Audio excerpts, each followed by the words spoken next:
I am at La Jolla Cove in La Jolla, California, not far from San Diego, not far from Carlsbad, where my family has a timeshare where we've been going for 25 years.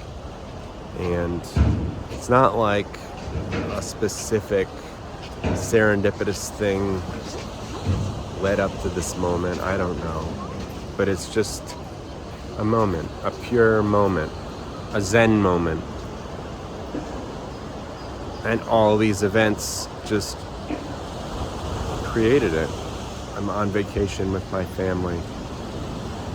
The women in my family had their shopping day.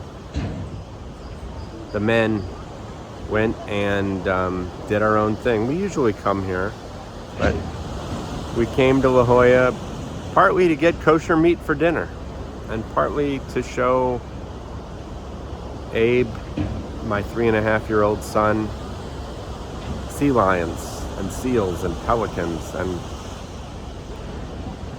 stuff that maybe he'll remember one day, maybe he won't, but we'll remember experiencing it with him.